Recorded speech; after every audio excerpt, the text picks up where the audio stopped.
মাদের হরফ বা মাদের হরকতের উপর চিকন চিহ্ন, এই যে এটা হচ্ছে চিকন চিহ্ন।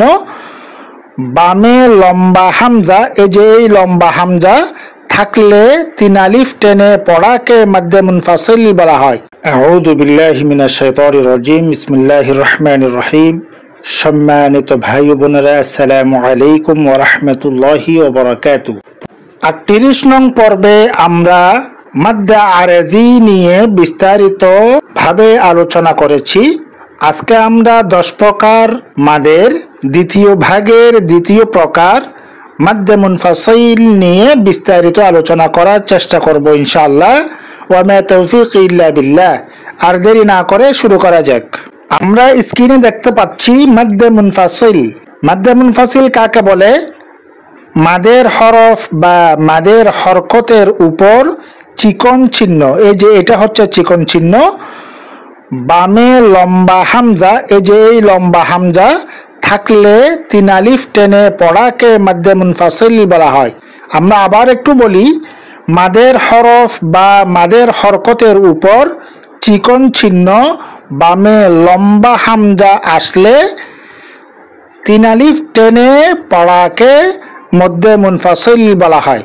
আমরা কয়েকটা উদাহরণ দেখি। মদের হরফের উপরে তিন আলিফ টানের চিহ্ন, যে চিকন চিহ্নটা আসলো, বামে লম্বা হামজা আসছে, এজন্য মা মদের হরকতটাকে আমাদেরকে তিন আলিফ টেনে পড়তে হবে।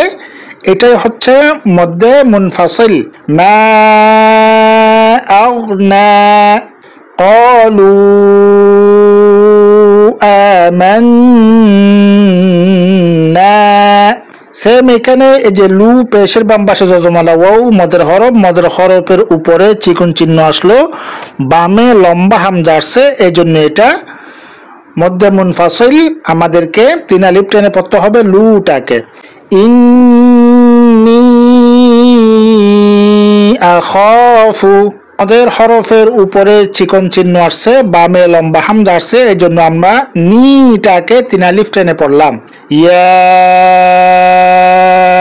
আবাতি, আমরা জানি খাড়া জবর কারদের উল্টাপে, সেগুলো হচ্ছে মদের হরকত। মদের হরকতের উপরে চিকন চিহ্ন আসছে, বামে লম্বা হামজা আসছে, এই জন্য এটা মাদ্দে মুনফাসিল। ইয়াটাকে আমাদেরকে তিন আলিফ টেনে পড়তে হবে। ইলা আবিকুম, মদের হরকতের উপরে চিকন চিহ্ন আসছে, বামে লম্বা হামজা, এজন্য এটা মাদ্দে মুনফাসিল। এজন্য আমাদেরকে মদের হরকতটাকে তিন আলিফ টেনে পড়তে হবে। কামা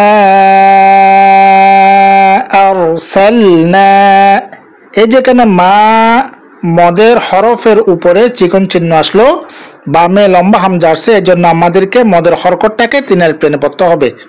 আল্লাযী আত'আমাহুম, এই যেখানে জি জেরে বাম পাশে যজমালা মদের হরফ, মদের হরফের উপরে চিকন চিহ্ন আসলো, বামে লম্বা হামজা আসছে, এজন্য আমাদেরকে মদের হরকতটাকে জি এটাকে তিন আলিফ টেনে পড়তে হবে। ফি আমরিনা, এই যে ফি জেরে বাম পাশে যজমালা মদের হরফ, মদের হরফের উপরে চিকন চিহ্ন আসলো, বামে লম্বা হামজা আসছে, এই জন্য আমাদেরকে এই যে ফি মদের হরকতটাকে তিন আলিফ টেনে পড়তে হবে। ইল্লা ইবলিস, লা জবর বাম পাশে খালি আলিফ, মদের হরফের উপরে চিকন চিহ্ন, বামে লম্বা হামজা আসছে, এই জন্য এটা মাদ্দে মুনফাসিল। ওয়া মা আমরুনা, এই যে মা জবর বাম পাশে খালি আলিফ, মদের হরফ, মদের হরফের উপরে চিকন চিহ্ন, বামে লম্বা হামজা আসছে, এই জন্য আমরা মদের হরকতটাকে তিন আলিফ টেনে পড়লাম। ফি আযানিহিম, ফি মদের হরফের উপরে চিকন চিহ্ন, বামে লম্বা হামজা আসছে, মদের হরকতটাকে তিন আলিফ টেনে পড়লাম। ইন্নামা আমরুহু, মদের হরফের উপরে চিকন চিহ্ন আসলো, বামে লম্বা হামজা আসছে, এই জন্য এটা মাদ্দে মুনফাসিল। আমরা তিন আলিফ টেনে পড়লাম। এই উদাহরণগুলো থেকে আমরা যে জিনিসটা বুঝতে পারলাম, মাদের হরফ কিংবা মাদের হরকতের উপরে চিকন চিহ্ন এবং বামে লম্বা হামজা যদি আসে, তখন মদের হরকতটাকে তিন আলিফ টেনে পড়ার নামেই হচ্ছে মধ্যে মুনফাসিল। রাসূলুল্লাহ সাল্লাল্লাহু আলাইহি ওয়াসাল্লাম বলেন, বাল্লিগু আন্নি ওয়ালাউ আয়া, অর্থাৎ তোমরা আমার পক্ষ থেকে পৌঁছাও যদি তা একটি আয়াতও হয়। এই হাদিসকে মান্য করে লাইক, কমেন্ট ও শেয়ার করে ধর্মপ্রাণ মুসলিম ভাই বোনদের শিকার সুযোগ করে দিই। কেননা আমাদের শেয়ারের ফলে একজন ভাই কিংবা বোন যদি শিখতে পারেন তাহলে আমরাও সওয়াবের ভাগিদার হব ইনশাআল্লাহ। পরিশেষে বলবো, আমরা যারা ইউটিউব চ্যানেল থেকে দেখছি চ্যানেলটি সাবস্ক্রাইব করে বেল আইকনটি অন করে রাখুন।